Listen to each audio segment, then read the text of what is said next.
कही सर, जो आखिरी पैगंबर की बात इन्होंने कही, और आपने ये भी कहा कि पैगंबर ने अपने हाथ से मूर्तियां तोड़ी थी और पूरी अराजकता एक क्रिएट हुआ जो अरब कंट्री में, वो उनकी तो तारीफ करते हैं, लेकिन जो उनका एक और वीडियो है सर, वो भगवान कृष्ण पे आक्षेप करते हैं कि कृष्ण गीता में कहते हैं मैं धर्म स्थापना के लिए आता हूं।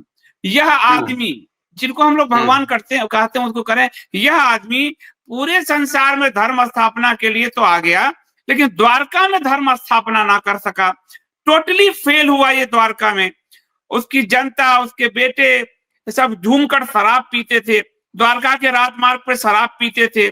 आपको ना बताऊं ज्यादा तो ही अच्छा है, छेड़छाड़ होती थी वहां पर पूरे, और परिवार के लोग पीने वाले जो है वो लगे रहते थे, चोरी करने से तक नहीं चूकते पीने के लिए, धर्म के कोई लक्षण नहीं दिखाई देते। और मुझे कहने दो, उसका बड़ा भाई, उस कृष्ण का बड़ा भाई दाऊद 24 घंटे पीता था। ये तो उनके भाषण है सर, और पैगंबर साहब की तो तारीफ करते थे, या हुसैन या हुसैन या अल्लाह मौला। तो आपने तो कहा सर कि पैगंबर साहब ने मूर्तियां तोड़ी, अराजकता वहां क्रिएट किया। एक अराजकतावादी व्यक्ति इनको पसंद है, पर कृष्ण के लिए ये कैसे शब्द बोल रहे हैं, बलराम के लिए ये कैसे शब्द बोल रहे हैं? राम राम, पता नहीं किस नरक में जाएंगे मुरारी बापू। अरे राम, अगर योगेश्वर कृष्ण के लिए कोई व्यक्ति ऐसा कह सकता है तो वो चित्त से विक्षिप्त हो चुका है, उसका चित्त स्थिर नहीं है। इस अस्थिरता का कारण उनको प्राप्त यश और धन है। धन उन्होंने निजी शरीर पे भले नहीं खर्च किया, लेकिन उस धन का दुरुपयोग किया, जैसा आप बता रहे हैं कि ट्रस्ट का धन हज के लिए भी दिया।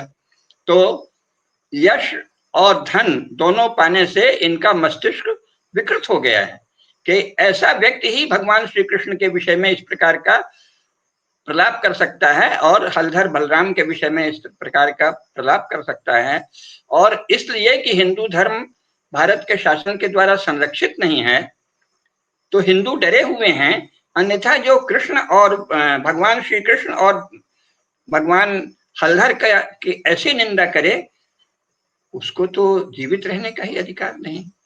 उसको कोई भी कृष्ण और बलराम को मानने वाला व्यक्ति जीवित ही नहीं रहने देगा। हमारे यहाँ तो यही कहा है, और स्वयं तुलसीदास ने क्या कहा है, हरिहर निंदा सुनई जो काना, पाप होई गोघात समाना, काटिए तासु जीव जो बसाई, ये कहा है ना। तो ये तो निंदा कर रहे हैं हरिहर निंदा, हरि की अथवा शंकर की, किसी की भी निंदा जो करे उसकी जीभ काट लेनी चाहिए। लेकिन अभी इस समय कानून ऐसा है कि कौन जीभ काटे। तो भगवान कृष्ण की निंदा करने वाले की तो जीभ काटने का स्वयं तुलसीदास जी ने लिखा है। हरिहर निंदा सुनई जो काना, पाप होई गोघात समाना, काटिए तासु जीभ जो बसाई, और नहीं बसाई तो आंख मोदी न तो चलिए पराई। तो ये तो स्वयं रामचरित मानस के अनुसार ऐसा कर्म कर रहे हैं जिसमें इनकी जीभ काट लेनी चाहिए।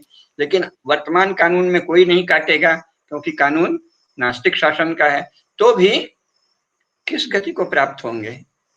अपने पूर्वजों के यश को धूमिल करना, अपनी भविष्य की गति को इतना विकृत करना कि अपने नरक का द्वार, ठीक है भाई, वैसे तो हर मन और बुद्धि स्वतंत्र है, कहीं भी नरक जाओ, ठीक है, बिना अनासक्त रूप से नरक चले जाना, आपको कोई फर्क नहीं पड़ता।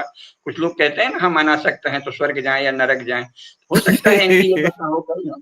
कुछ लोग कहते हैं हम बहुत अनासक्त हैं, स्वर्ग जाएं नरक जाएं, तो हो सकता है मुरारी बापू इतने अनासक्त हो गए हो कि नरक जाए तो कोई बात नहीं, मुसलमानों को खुश तो कर दें, है ना। और एक चीज और देखिए सर, आप पैगंबर साहब जो जब आए, इस्लाम का काला कलर था, काला रंग था। आज भी आईसिस में देखिएगा सर, काले रंग पर वो आयतें लिखते हैं। ये काला टीका लगाते हैं, काला गमछा रखने लगे हैं। ये तो असुर प्रवृत्ति जो है हमारे यहाँ, रावण का रंग काला वस्त्र पहनता था, लाल वस्त्र पहनता था, ये सब करने लगी। नहीं नहीं नहीं, ऐसा नहीं है। ये तो आपका मैं उनको उस समय जानता हूँ जब वो इतने असुर प्रवृत्ति की ओर नहीं झुके थे, एकदम युवा थे, तब भी काला टीका। अपने यहाँ बहुत सारे पंथ हैं, तंत्र है, आगम के बहुत से पंथ हैं, उसमें कुछ लोग हाँ, पर ये तो वैष्णव है सर, वैष्णव टीका नहीं होता काला। ये तो कहा, इन्होंने कहा मैं वैष्णव हूँ, निम्बार्काचार्य जी हूँ, तो निम्बार्क वो तो काला टीका नहीं होता, कृष्ण टीका होता है, पीला टीका होता है। वो तो सीधे त्रिपुर वो होता है ना, भगवान राम का वैष्णवों का तो टीका है ना। तो ये वैष्णव है, उसका कोई प्रमाण नहीं है। अपने मुंह से वैष्णव कहने से कोई वैष्णव नहीं होता था, उसका वैष्णव आचरण होना चाहिए।